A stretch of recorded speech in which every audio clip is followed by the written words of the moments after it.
The moving trucks arrived at 9 the next morning. By 9:15, Stephen was standing barefoot in the driveway, in yesterday's wrinkled dress shirt, staring at the sold sign planted in front of the house we had lived in for 23 years. Ryan kept asking the realtor if there had been some kind of mistake. Vanessa was on the phone with someone from the title company, her voice sharp and frantic. And on the kitchen counter, right beside the untouched container of leftovers they had told me to eat the night before, sat the letter I had left behind. I was not there to watch any of it happen. By then, I was already 6 hours away, driving north through the mountains with the windows cracked open and the cold October air filling my lungs for the first time in years. The strange thing was, I did not feel guilty. I felt calm. The night before had started like every other family celebration in our house, with me in the kitchen while everyone else prepared to be seen. The smell of garlic butter and rosemary still lingered in the air as I wiped down the counters for the second time. A pan of roasted potatoes sat cooling near the stove, and the dishwasher hummed softly behind me. Upstairs, I could hear Vanessa moving quickly from room to room in heels that clicked against the hardwood floor. Ryan's voice drifted down the hallway while he argued with someone from work through his AirPods. And somewhere in the middle of all that noise, my husband walked through the front door grinning like a man 20 years younger. He called my name before I even saw him, asking where I was. I answered from the kitchen, and a moment later he appeared in the doorway, loosening his tie with one hand while holding a bottle of champagne in the other. His face was flushed with excitement, and for one brief second, seeing him that happy warmed something inside me the way it used to. He told me they had finally done it. Executive Vice President. I blinked at him and asked if he had gotten it. He laughed and shook his head, saying he had, and that it still did not feel real. I smiled, immediately genuinely proud, despite everything that had changed between us over the years. I told him it was wonderful.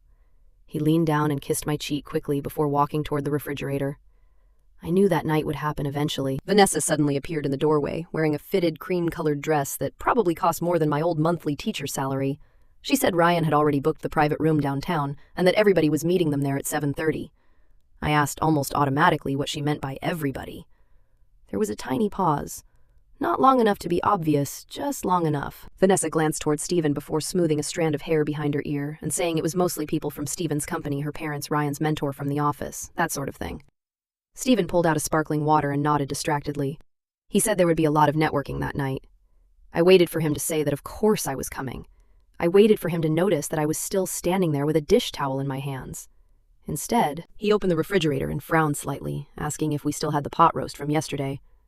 I told him it was in the glass container. He said perfect and shut the refrigerator door, then told me I could finish that tonight because there was no point wasting food. I stared at him. Not because the comment was openly cruel. Stephen had never been openly cruel. That would have been easier to fight against.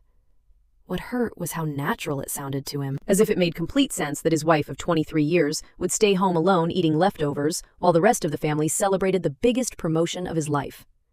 Vanessa smiled softly, the way people do when they want to smooth over something uncomfortable without actually fixing it. She said I would probably hate the dinner anyway, because it would all be corporate talk. Ryan finally came downstairs, adjusting his watch. He told Stephen that Mark said the regional guys were already there. Then he looked at me quickly and asked me to make sure nobody forgot to feed Baxter later. Not one person asked whether I wanted to come. I looked at Stephen one more time, giving him one final chance to see me. He did not. He was too busy texting someone from work. So I smiled and said quietly, "Okay." That was it. One word. Vanessa grabbed her purse. Ryan opened the garage door. Stephen walked over and kissed my forehead absent-mindedly, like I was part of the furniture. He said they probably would not be home until late and told me not to wait up.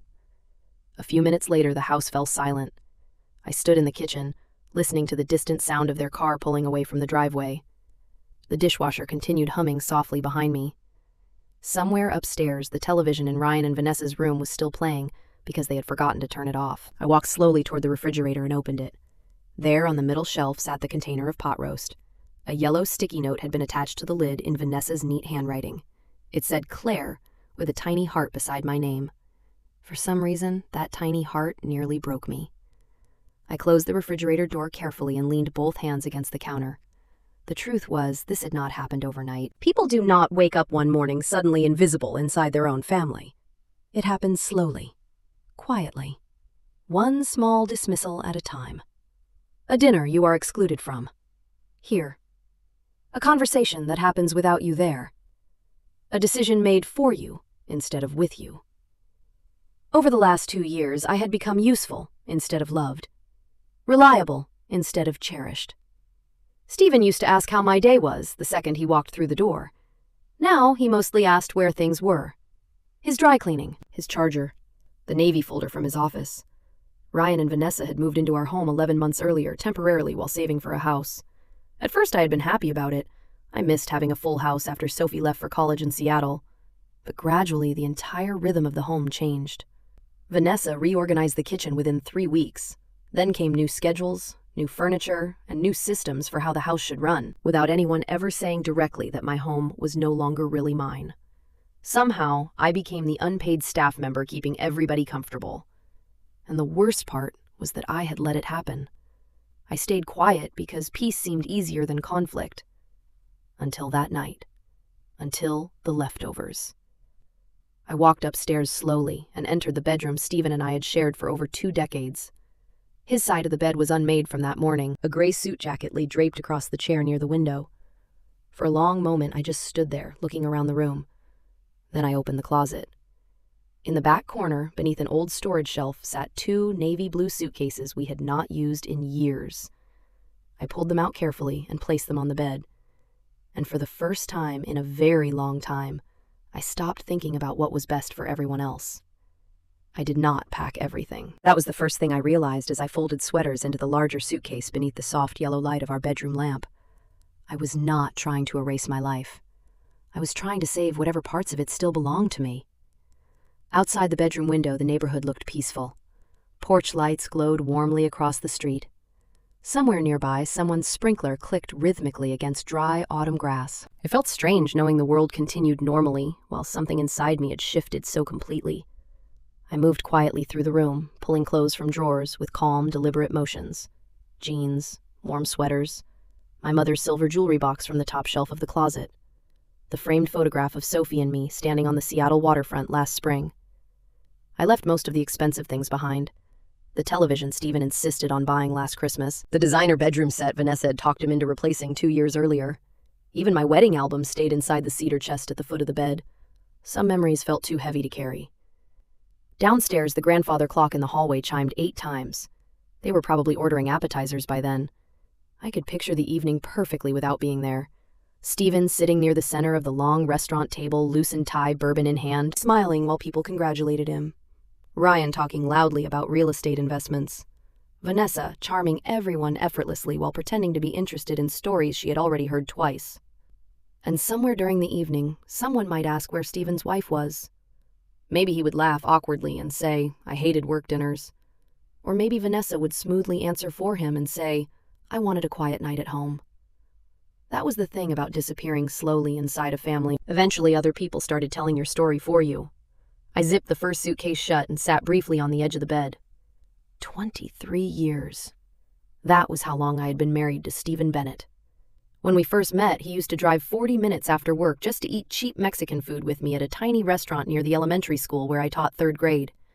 Back then, he listened carefully whenever I talked. He remembered small things. He used to bring me daffodils, because once, very casually, I had mentioned they were my favorite flower. We built our life together from almost nothing.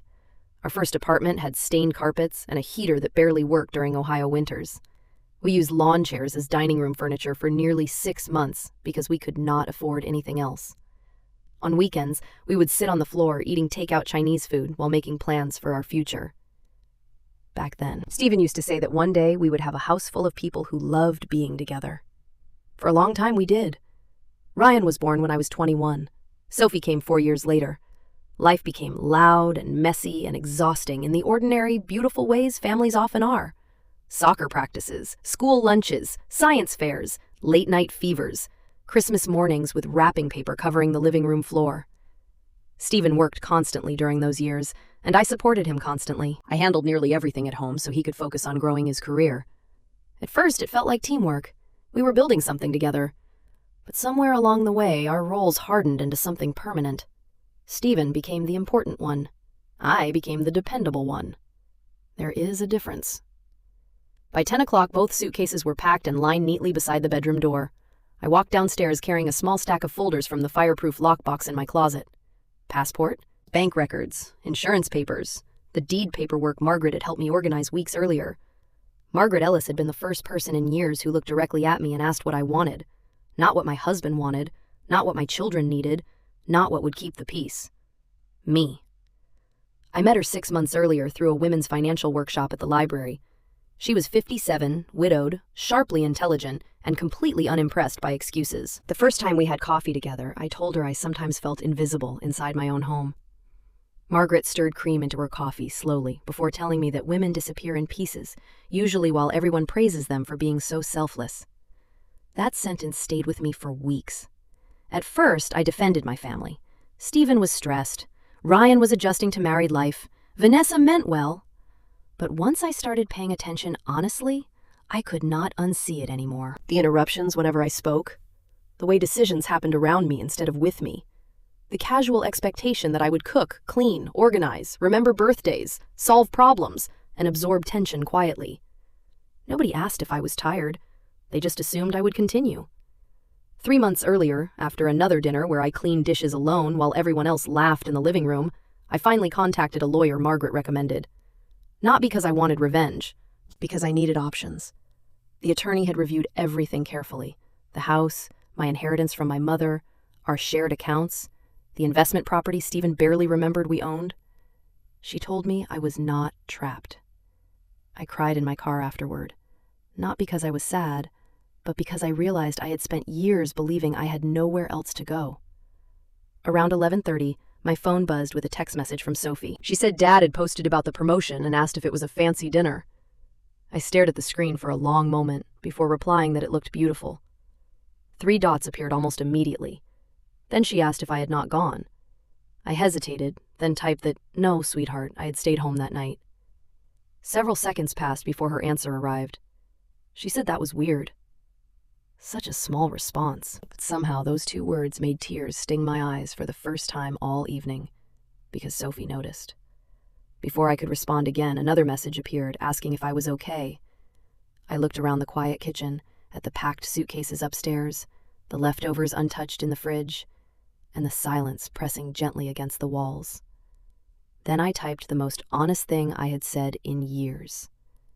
I told her I thought I was finally going to be. I left the house at 2:17 in the morning, not because I was trying to be dramatic, not because I wanted to disappear under cover of darkness like someone running from responsibility. It was simply the hour when the neighborhood was quiet enough that nobody would notice an SUV slowly backing out of the driveway. The kitchen light was still on when I carried my final suitcase downstairs. For a moment I stood there, looking around the room that had once been the center of my entire life. Birthday cakes had cooled on those counters. Sophie learned fractions sitting at that kitchen table while I cut apples into tiny slices beside her. Ryan had once slept curled against my shoulder on the living room couch after a thunderstorm terrified him at age 7. So much of my life had happened inside those walls, and somehow, over the years, I had stopped existing inside them. The letter sat neatly beneath the ceramic cookie jar Stephen bought me on our 15th anniversary during a trip to Charleston. Back then, he still paid attention to little things. He noticed when I lingered too long near shop windows. I touched the lid of the jar gently before stepping away. Then I grabbed my keys and walked out the front door without looking back. The cold October air hit my face immediately. Dry leaves skittered across the driveway in the wind while distant traffic hummed softly somewhere beyond the neighborhood. My breath fogged faintly as I loaded the final suitcase into the back of the SUV. For one brief second, fear flickered through me. I asked myself what I was doing. I was 45 years old. I had spent more than half my life married to Stephen Bennett. I had never lived alone as an adult. I had never made a major decision without first considering everyone else's needs. Now I was driving away from my entire life before sunrise, carrying 2 suitcases and a future I could not fully picture yet. My hands tightened around the steering wheel. Then I remembered the leftovers. The yellow sticky note. Claire. Something inside me steadied again. I started the engine. By dawn, Ohio had disappeared behind me. The farther north I drove, the lighter my chest felt. Trees blazed orange and red along the highway. Small towns drifted past the windows, wrapped in quiet morning fog. I stopped once near Erie for coffee and gas, standing alone beside the pump while cold wind whipped strands of hair across my face. And for the first time in years, Nobody needed anything from me. No dinner plans, no grocery lists, no forgotten dry cleaning, no emotional management. Just silence. I did not realize how exhausted I had been until that silence arrived. Around 8:30, my phone began vibrating non-stop inside my purse. Stephen again. Then Ryan. Then Stephen again. I did not answer. At a rest stop outside Buffalo, I finally turned the phone completely off before climbing back into the driver's seat. Margaret had warned me this moment would come. She once told me that the second people lose access to the version of you that serves them, they panic. At the time, I thought she sounded cynical. Now I understood she was simply experienced. I crossed into Vermont shortly after noon. The mountains rolled gently beneath low gray clouds, while small white churches and roadside farm stands appeared along winding roads lined with maple trees. The air smelled different there, cleaner somehow, touched faintly by wood smoke and damp earth. By the time I reached the little lakeside town of Maple Glen, my shoulders had relaxed so much they actually hurt. The cottage sat near the edge of a quiet road overlooking Lake Champlain. Small, white, simple, exactly what I needed. When I stepped out of the SUV, the first sound that greeted me was water moving softly against rocks. Not traffic, not televisions, not people talking over one another. Just water. An older woman, wrapped in a navy cardigan, stepped onto the neighboring porch holding 2 mugs. She called out that I must be Claire. I smiled tiredly and said I was. She introduced herself as Helen Morris and told me she lived next door. Then she lifted 1 mug slightly and said coffee seemed more useful than introductions. I laughed softly for the first time in days. Helen walked over carefully and handed me the mug. She said it must have been a long drive. I told her she could say that. She studied my face only briefly before nodding toward the cottage. Then she said that whatever had brought me there, the town had a habit of helping people breathe again. The words nearly undid me. Not because they were dramatic, but because they were kind. Inside, the cottage smelled faintly of cedar and old books. Afternoon lights spilled across polished wood floors while the lake shimmered softly through the kitchen windows. It was not luxurious. The countertops were outdated and the furniture mismatched, but every inch of it felt peaceful. Mine. I unpacked slowly over the next few hours, sweaters folded neatly into drawers, books stacked beside the fireplace, framed photographs placed carefully on shelves. I hung only 1 family picture, the one of Sophie and me in Seattle. As evening settled outside the windows, I finally turned my phone back on. The screen exploded instantly. 31 missed calls, 12 voicemails, more text messages than I could count. I sat quietly at the small kitchen table staring at them. Then I opened the first voicemail. Stephen's voice sounded sharp and breathless as he asked where I was and said there were movers at the house, saying the closing was the next morning. He told me to call him immediately. The second message came an hour later. He said this was not funny anymore. By the 4th voicemail, the anger had disappeared completely, and he was just asking me to answer the phone. Ryan sounded shaken in his messages, too. He said Dad told him I had left some kind of letter, that Vanessa was panicking, and that nobody understood what was happening. But the message that stayed with me came from Sophie. Her voice was soft when she said she thought I had finally done something for myself, and honestly, she was proud of me. I closed my eyes. Outside wind rustled through the trees near the lake. For years, I thought strength meant enduring quietly, holding families together, absorbing disappointment gracefully, making myself smaller so everyone else could stay comfortable. But sitting there, alone, in that tiny cottage kitchen, I began to understand something differently. Maybe real strength was finally refusing to disappear. As darkness settled over the lake, I walked out onto the porch, carrying a blanket around my shoulders. The water reflected faint silver moonlight, while distant lights flickered quietly across the shoreline. Back in Ohio, my family was probably still scrambling through chaos. For the first time in years, I was not the one fixing it. And strangely enough, the world kept turning anyway. Stephen called 83 times before the house officially stopped belonging to us. Not our family, not our future. Us. That distinction mattered now. At 9 the next morning, while I stood in thick wool socks making coffee in my tiny Vermont kitchen, Stephen Bennett sat at the dining room table in Ohio, surrounded by legal documents he had apparently never bothered reading carefully before. At least, that was how his attorney later described it to me. I imagined the scene often afterward. Stephen rubbing both hands over his face, while Ryan paced nearby in disbelief.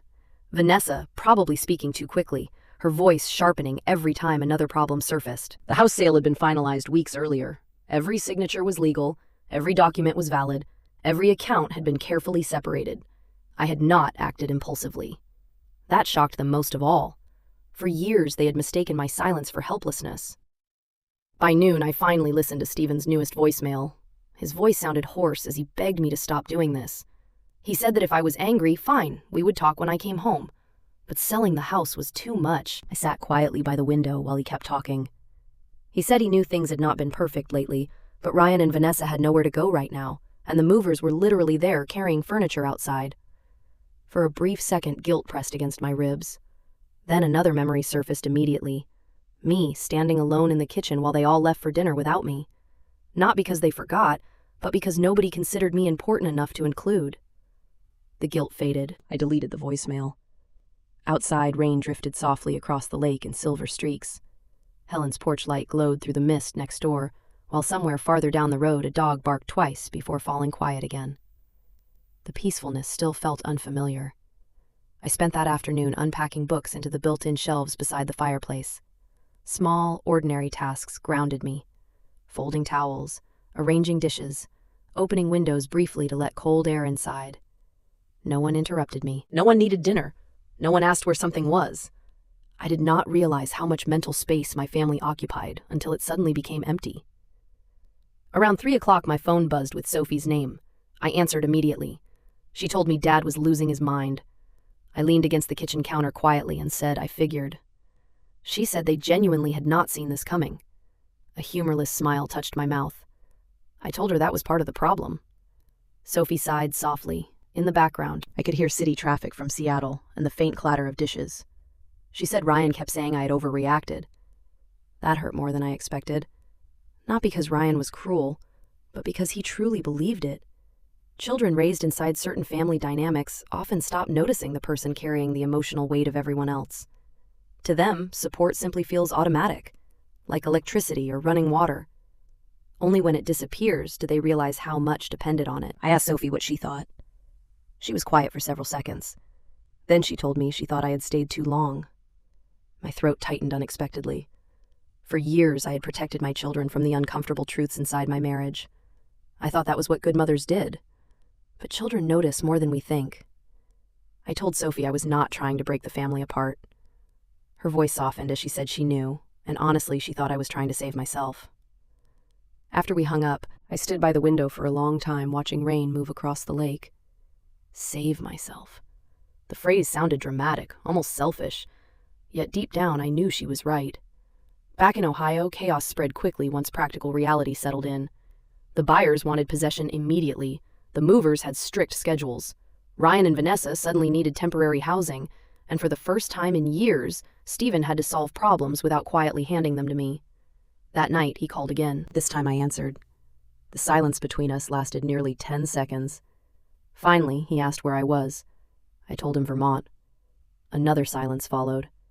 Then he said I had actually left. I told him I had. His breathing sounded uneven. He asked what this was. I looked out toward the dark lake and told him he already knew. He said he did not. Frustration crept into his voice as he said people did not just walk away from 23 years because of one dinner. I told him it was not one dinner. He said nothing. I continued calmly. I told him it was years of becoming invisible in my own life. He said that was ridiculous. I asked if it was. My voice remained steady as I told him to answer honestly and tell me when the last time was that he had asked whether I was happy. He opened his mouth, then stopped. I could hear him trying to think. That hurt him more than anything I could have said. His tone softened slightly as he said he knew we had been distracted lately with Ryan moving in, work pressure and everything with the promotion. I told him he kept saying lately, then closed my eyes briefly and said I had been lonely inside our marriage for years. The words landed heavily between us. Not dramatic, not shouted, just true. On the other end of the line, I heard him sit down heavily somewhere. He said he did not know it was that bad. A bitter laugh almost escaped me, but I swallowed it. Of course he did not know. He benefited from my silence. People rarely examine systems that keep them comfortable. I told him I was not calling to fight. I was just done pretending everything was fine. His voice lowered when he asked if I was coming back. I stared at my reflection in the dark window above the sink. The old Claire would have hesitated. She would have softened immediately. She would have rushed to reassure him. But something fundamental inside me had shifted the moment I drove away from that house. I said no, quietly. The silence afterward felt enormous. Finally, Stephen whispered that he did not even recognize me right then. For the first time in years, that did not hurt my feelings. Because maybe the problem was that he had never truly seen me clearly to begin with. After we hung up, I wrapped myself in a blanket and stepped outside onto the porch. Cold air brushed against my face while rain tapped softly against the wooden railing. Across the lake, tiny lights glowed warmly through the darkness. For years, I thought leaving would feel explosive, messy, and harsh.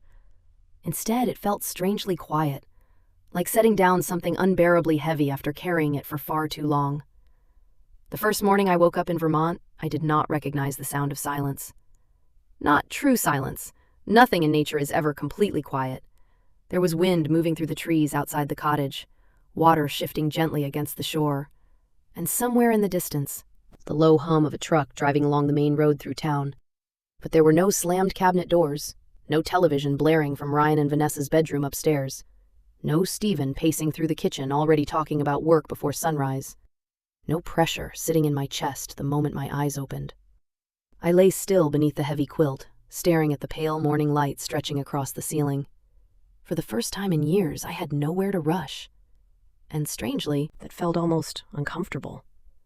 I made coffee slowly that morning, standing barefoot in the small kitchen while mist drifted over the lake outside the windows. The cottage smelled faintly of cedar and cinnamon from the candle Helen had left on the counter as a welcome gift. I carried my mug onto the porch, wrapped in a cardigan, and watched the town wake up gradually. An older man walked his golden retriever down the road. A teenage girl rode past on a bicycle with a violin case strapped to her back. Across the water, thin smoke curled from someone's chimney into the cold gray sky. Nobody there knew me as Stephen's wife, Ryan's mother, or the reliable woman who handled everything. There I was simply Claire. The thought felt both freeing and terrifying. Around noon, Helen knocked gently on my front door, carrying a basket covered with a dish towel. Before I could speak, she announced that she had made chicken soup. Then she told me not to try refusing because she was widowed, retired, and deeply stubborn. I laughed softly and stepped aside to let her in. Helen moved through the cottage with the comfortable confidence of someone who had learned long ago how to survive loneliness without becoming bitter. Her silver hair was pinned loosely at the back of her neck, and she wore worn hiking boots beneath dark jeans and a thick sweater. While setting bowls on the counter, she asked if I had slept at all. I told her that actually, yes, I had. She nodded approvingly and said, "Good," because that meant my nervous system had finally realized nobody was demanding anything from it. I blinked at her.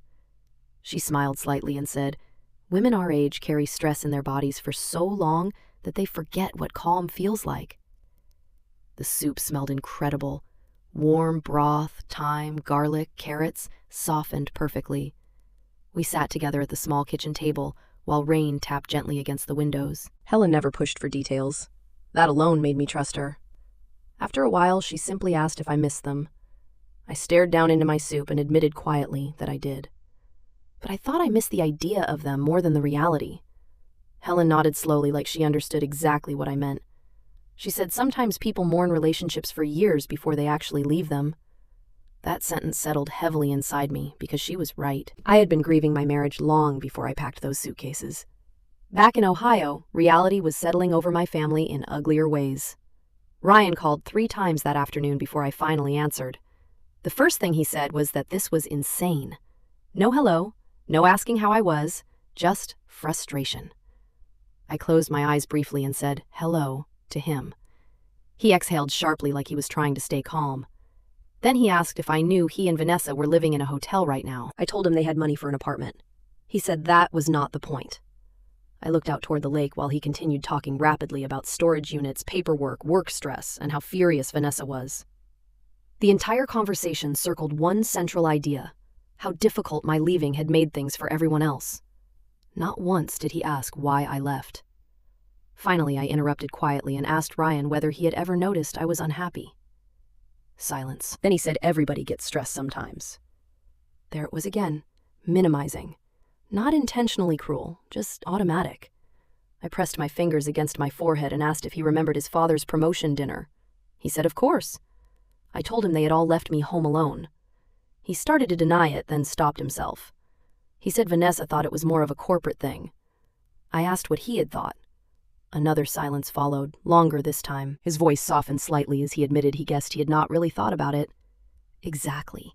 That was the entire problem. Nobody thought about me anymore, unless something needed to be done. When we hung up, I sat motionless at the kitchen table for several minutes afterward. That conversation hurt more than Steven's anger, because Ryan genuinely loved me, and even he had stopped seeing me clearly. Later that evening, Sophie called while walking home from class in Seattle. She said immediately that I sounded tired. I told her I was tired. She reminded me that I did not have to defend myself to everybody. A small smile touched my mouth, and I told her she had always been the observant one. She said she had practice. Then her tone softened, and she told me she needed to say something. I asked what it was. She hesitated before telling me that sometimes, when she came home from college, it felt like I disappeared every time Vanessa entered a room. The comment landed hard, because it was true. Sophie continued, carefully saying, I became quieter, smaller, somehow. I swallowed against sudden emotion and told her I had not realized anyone noticed. She said she noticed everything. After we hung up, I stood outside on the porch long after dark, wrapped in a blanket, while cold wind moved across the lake. Smaller. That was exactly what had happened to me.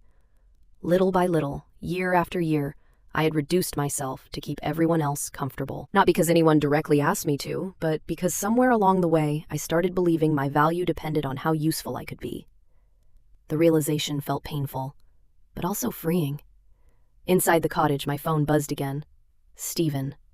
This time, instead of anxiety, I felt something quieter. Distance. I let it ring until the screen went dark. Then I went inside, locked the door, and made myself a cup of tea in a kitchen where nobody expected anything from me at all. 3 days after my conversation with Ryan, Vanessa found me. I had just come back from the small grocery store in town, carrying a paper bag of apples, bread, and a bunch of yellow daffodils I had bought on impulse from a bucket near the register. They were out of season and slightly overpriced, but I bought them anyway. For 23 years, I had waited for someone else to remember they were my favorite. Now I remembered for myself. Her car was parked in front of the cottage when I turned onto the lane. A white SUV, too polished for the muddy road, with Ohio plates and a small scratch near the rear bumper. Vanessa stood beside it, wearing a camel coat, dark sunglasses, and the kind of expression people wear when they have already decided they are the reasonable one in the conversation. I pulled into the driveway slowly and turned off the engine. For a few seconds, neither of us moved. Then Vanessa removed her sunglasses and walked toward me with a careful smile. She said my name like we were meeting outside church after a misunderstanding, and said thank goodness because everyone had been so worried. I stepped out of the car and closed the door. I asked how she had gotten my address. She blinked once and said Ryan had found it through some paperwork. I told her that paperwork was not his to look through. She said quickly that we were family, and that this was not some stranger showing up. I looked at her, then really looked. She was only 24, younger than I had allowed myself to remember. Sometimes, beneath the perfect makeup and polished manners, there was exhaustion around her eyes. A little fear, too. For the first time, I understood that Vanessa had not taken control of my home only because she was selfish. She had done it because control made her feel safe. That did not excuse what she had done, but it made her human. Still understanding someone did not mean handing them the keys to my peace. I lifted the grocery bag from the passenger seat and told her that if she had come all that way, she could say what she needed to say on the porch. She followed me up the steps. Her eyes moved over the cottage quickly. The peeling paint near the railing, the simple wicker chairs, the small view of the lake beyond the trees. She asked if I was really staying there. I said yes. She said it was so small. I told her it was enough. Her mouth tightened. I set the groceries inside the door, then returned to the porch without inviting her in. That boundary felt small, almost invisible, but to me, it was enormous. Vanessa stood with her arms folded against the cold. She said Steven was falling apart. Ryan could barely focus at work. They were in a short-term rental that cost twice what they had budgeted. Everyone was hurting, she told me. I sat down in one of the wicker chairs and said I was sorry they were hurting. Her expression sharpened as she asked if I was not sorry enough to come back. I said no. The simple answer seemed to frustrate her more because I did not decorate it with guilt. She exhaled and glanced away toward the water. Then she said she had always respected me. I waited. She said she really had, that she thought I was strong and capable, the kind of woman who could keep a family together, and that was why this did not make sense to her. I told her there was a difference between keeping a family together and letting a family consume me. Vanessa looked back at me and said, "Nobody consumed me." I smiled faintly, not with humor. I asked who planned dinners. She looked confused. I asked who cooked them, who cleaned afterward, who remembered her mother's birthday last spring when even Ryan forgot, who watched Baxter whenever everyone went away for the weekend, who picked up her dry cleaning when her car was in the shop, who bought the groceries, scheduled the repairs, mailed the gifts, and kept the house running.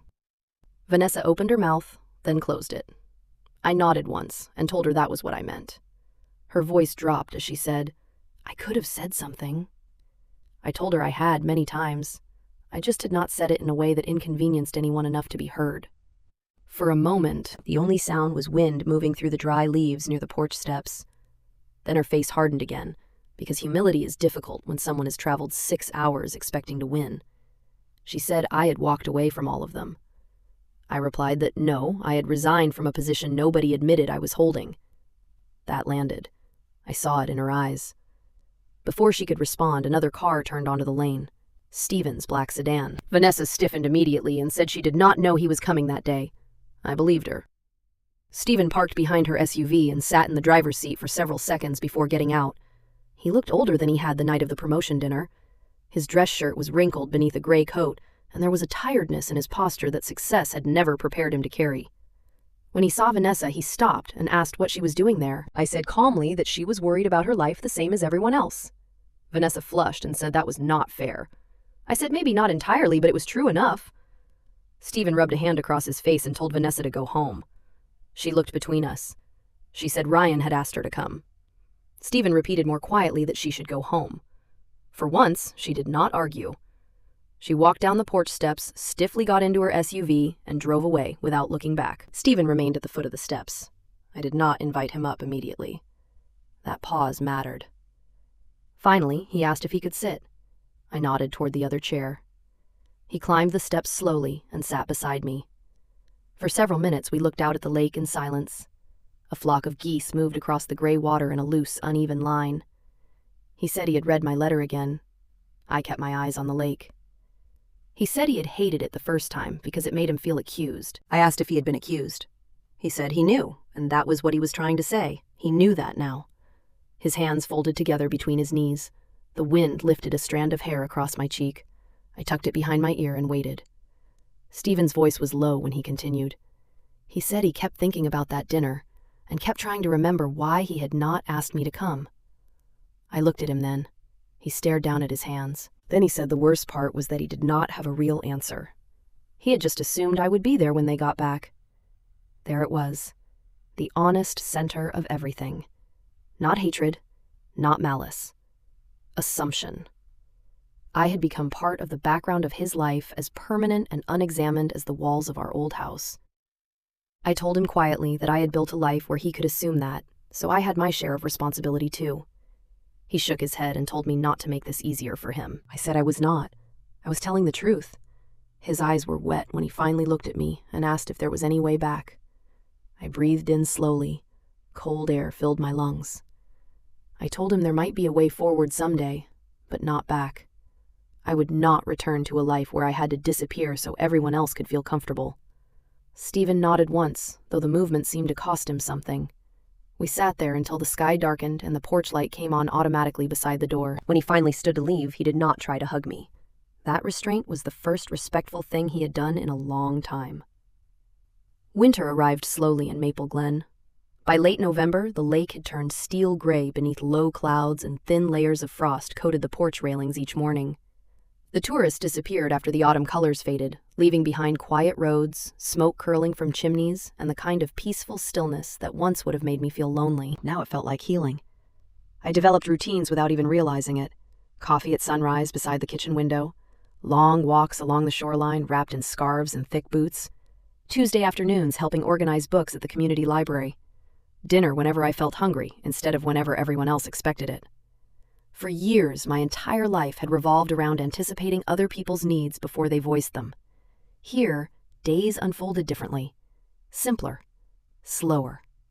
And gradually, I began noticing pieces of myself returning. I started writing again.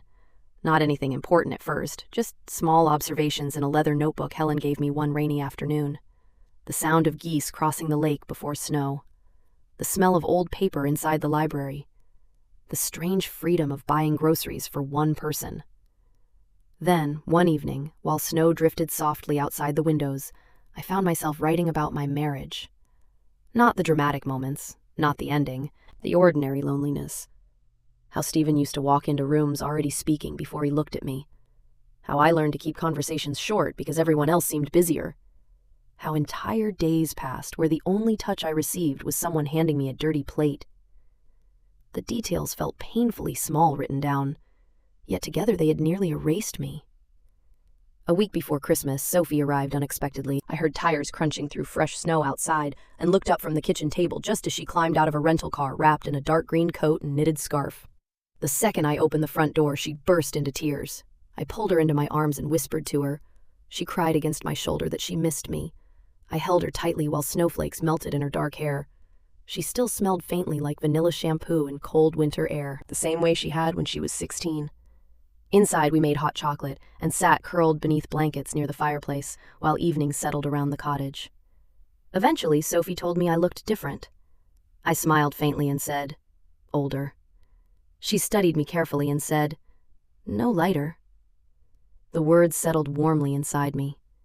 Over the next 2 days, Sophie filled the cottage with easy laughter I had not realized I desperately missed. We baked cinnamon bread, watched old movies, and walked through town while snow fell softly around us. For the first time in years, spending time with family did not feel like work. One night, while we washed dishes together after dinner, Sophie quietly asked if I still loved her father.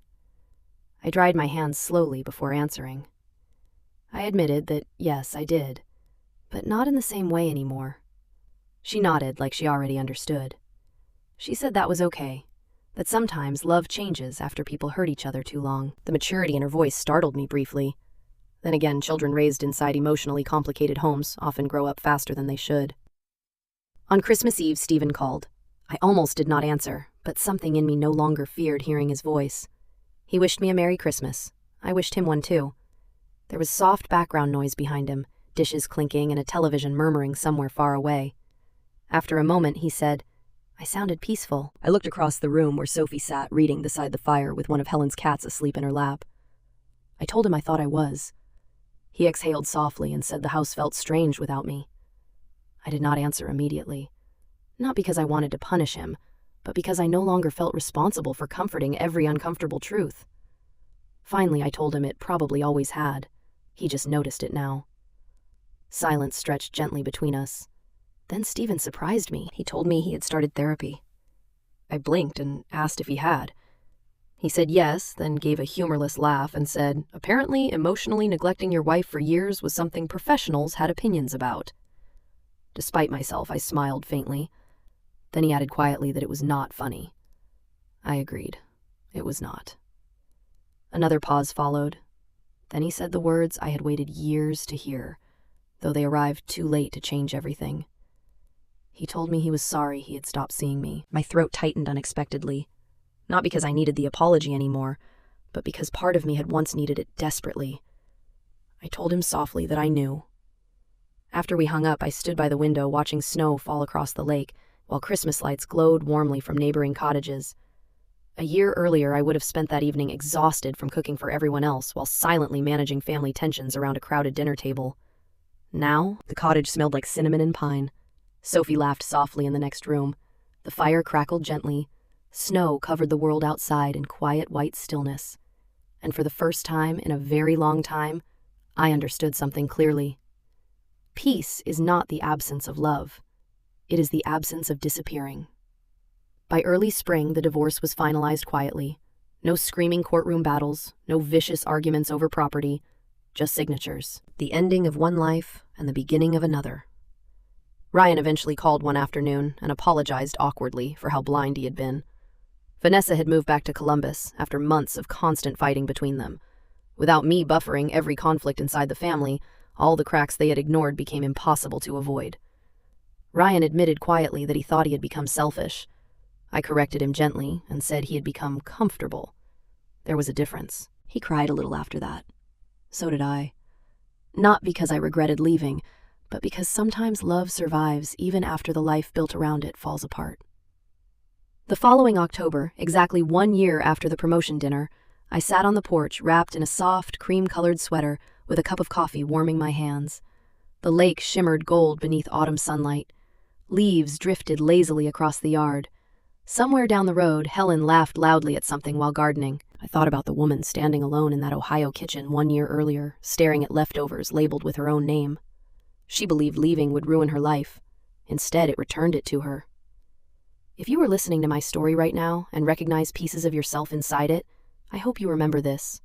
You are allowed to matter too. You are allowed to want peace. You are allowed to want respect. You are allowed to stop shrinking so other people can stay comfortable. And no matter how long you have spent disappearing for everyone else, it is never too late to come back to yourself. I would love to know where you are watching from and whether any part of this story felt familiar to you. Leave a comment below and share your thoughts. We have many more heartfelt stories like this coming every single day. So subscribe and stay with us for the next journey. Until then, take care of yourself.